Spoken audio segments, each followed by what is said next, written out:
Eu tava falando sobre isso em live, mas eu falei que talvez desse um bom vídeo, então eu vou gravar e talvez vá pro YouTube depois. Que é a importância do playtest e como coletar dados. A gente tá falando um pouco sobre Skyfall, acho que isso cabe para outros jogos também, né? É muito importante, é muito fundamental que quando a gente faça um jogo, o jogo tenha playtest. E isso se dá por um motivo curioso e interessante, que é a regra como ela foi pensada, a regra como ela foi escrita e a regra como ela é interpretada. Existem três camadas diferentes de texto quando a gente vai escrever um livro de regras, né? Quando a gente pensa sobre uma regra, sobre uma determinação e a gente escreve isso em um livro, a gente tem uma intenção enquanto autores, enquanto game designers. O texto como ele está escrito pode ser, ele vai acabar sendo diferente do que você pensou, porque você está registrando. Geralmente quando você registra, isso muda como que o jogo, né, enfim, como que o texto é veiculado, né? E aí, por fim, a gente tem como que o texto é interpretado. E isso muda de pessoa para pessoa, é óbvio, mas isso também muda por quais são os tipos de colocações que você fez em outros textos até chegar naquilo.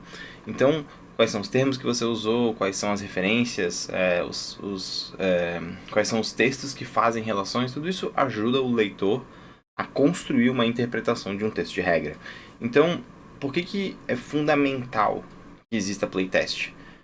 Porque muitas vezes o que você tem de intenção quando você escreve, como ele foi registrado e como que o público percebe isso são coisas diferentes. Então, esse é o primeiro motivo pelo qual a gente acaba fortalecendo o processo de playtest com leitores qualificados. A gente vai falar um pouco sobre leitores qualificados daqui a pouco. Que é tipo, existe um vácuo de fato, né? Existe um buraco entre o livro e o jogo na mesa, né? Assim, o texto que está escrito em um livro de regras, ele se qualifica como uma obra por si só, mas ele só existe quando ele é usado para o jogo. Caso contrário, ele é só um manual, né? Então, existem vários manuais. O manual ele só se torna relevante no momento que ele é botado em prática, né? Então, quando a gente tá trabalhando com escrita e, consequentemente, com playtest, a gente está trabalhando com a camada de interpretação do texto. E se você não faz playtest, você elimina isso. Você assume, enquanto autor, que aquilo que você tinha de intenção, aquilo que você registrou e aquilo que vai ser compreendido são a mesma coisa. E raramente são. Raramente são.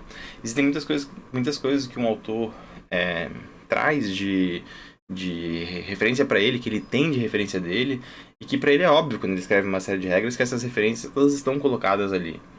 Mas dificilmente isso acontece. Então, por causa disso, é muito importante que a gente tenha leitores que possam dar feedback e que vão apontar como que o texto foi interpretado. Mas quais são os tipos de leitor que a gente tem quando a gente fala de playtest? Então, a gente teve recentemente no tipo Discord um grupo bem vocálico dando feedback pro jogo. E isso mostra que a comunidade está muito engajada. Isso mostra que a comunidade está muito interessada.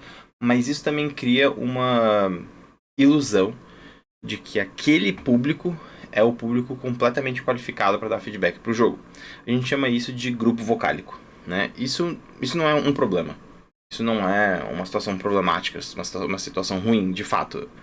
O que ela gera é que cria-se uma impressão de que aquele grupo que está falando representa a totalidade do público. E se você entende um pouco de coleta de dados, isso pode não ser verdade, né? Então, como que um bom processo de playtest e de feedback acontece? Você pega um grupo bem engajado e você oferece mais ferramentas para que ele possa refletir sobre o assunto. Você traz novas versões do jogo, você traz vídeos, tipo esse, para que as pessoas possam assistir e pensar. E esse grupo é o grupo que vai fomentar discussões mais profundas sobre o jogo. São pessoas que acabam mergulhando em minúcias, que vão pegar detalhes do jogo. Mas isso faz também com que elas fiquem presas, às vezes, em locais pequenos do jogo, em detalhes de texto. E isso, às vezes, impede elas de ver o big picture. E isso é normal. Porque vai existir um outro grupo, que é o grupo que não vai se atentar a isso. É o grupo que vai jogar duas, três vezes, com talvez duas ou três ancestralidades, uma classe e duas trilhas. Esse é o grupo que ele vai ter menos experiência com o jogo de maneira geral, em termos de volume de horas, e que ele vai dar um feedback muito mais emotivo e pessoal sobre o assunto. Então, ele é um grupo menos vocálico, porque ele não vai ficar falando sobre o assunto constantemente. Ele vai dar feedback talvez uma ou duas vezes. Então, a gente tem dois grupos bem distintos que dão feedback do jogo. A gente tem um grupo que é um grupo muito mais engajado e a gente tem um grupo que é muito menos engajado e que vai dar um feedback mais geral. Mas a gente precisa de um terceiro grupo, que é um grupo especializado, que é um grupo direcionado. A grande dificuldade que se tem quando a gente faz playtest de um jogo, e qualquer pessoa que trabalhou com prototipação de jogos, né, com protótipos de jogos, sabe que isso é verdade, é que existe um momento em que você testa com um grupo que não é especializado, que é ali pra tipo, testar, e quando você pergunta, e aí gente, como é que foi? A pessoa fala, pô, foi legal. E agora eu pergunto pra vocês, o que que você faz com o feedback foi legal? Nada. Esse feedback de gostei, não gostei, ele dificilmente vai te ajudar enquanto game designer. Ele vai simplesmente dizer que as pessoas se divertiram. E às vezes, se divertir é uma premissa básica do jogo, sabe? Tipo, você manda um joinha de volta, comentário no chat e acabou. Então, é muito importante que exista esse grupo, que esse grupo possa jogar, possa de fato dar esse feedback de foi legal, não foi, e tudo bem. Mas também é muito importante que você tenha um grupo direcionado. Isso significa que você vai jogar o jogo para fazer perguntas específicas. E é nesse momento que existe um ponto muito crítico do game design, que é justamente o direcionamento de olhar.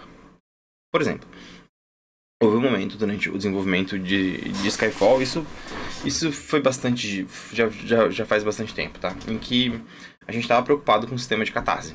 Né? A gente tinha.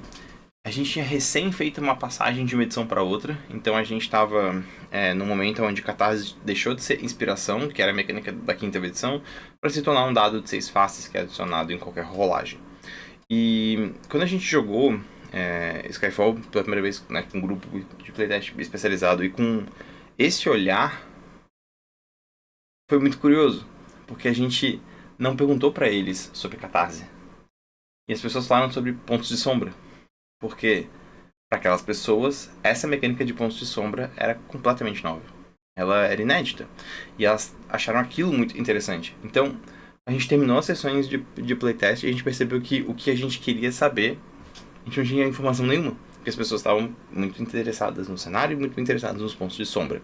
Então, o que a gente teve que fazer depois foi mudar a metodologia de pesquisa e playtest. E aqui a gente chega num ponto fundamental de game design: metodologia. É muito importante que você tenha um método, né, de fazer as coisas, uma metodologia muito clara, muito bem definida, para que você não passe por problemas idiotas como os que a gente passou.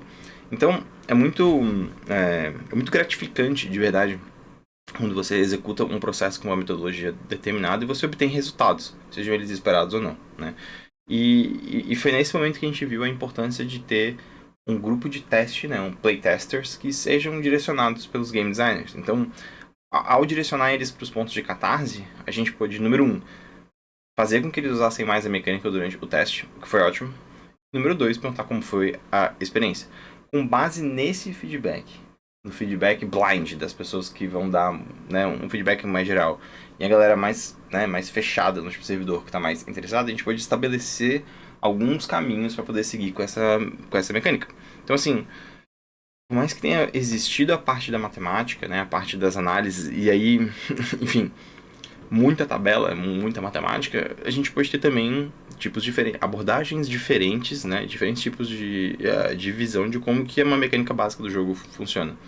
E isso é muito importante. Isso eu acho que é muito importante. Tipo, uma compreensão de que o jogo ele existe, né, de fato, para diferentes tipos de jogadores, né? Então, assim, a minha recomendação principal quando você estiver desenvolvendo um jogo é que você também pense como que ele vai ser testado. Tipo, escreva as mecânicas do jogo, garanta que ele possa ser jogado do começo ao fim, que ele tenha, né, um ciclo, e depois disso monta de fato a metodologia de feedback. Entenda o que você quer testar e entenda como você quer testar. Talvez pro seu jogo você não precisa fazer a mecânica de construção de personagens ainda. Você tem que testar as mecânicas básicas do jogo. Talvez pro seu jogo precise criar personagens, porque o problema seja esse. E você quer saber se talvez foi longo, se foi difícil, se foi complicado, como foi escolher a ancestralidade, a pessoa escolheu classe primeiro, ela seguiu o que está no livro, enfim. É muito importante que você vá para um momento de playtest com isso estruturado, com isso pensado. Sem sombra de dúvidas, isso mexeu muito na nossa construção do jogo, e eu espero que isso ajude vocês com os jogos de vocês, né? Faça esse momento com calma, que eu acho que vai ser muito divertido, de verdade. Acho que essa pode ser uma das principais dicas de game design que eu posso dar pra vocês agora.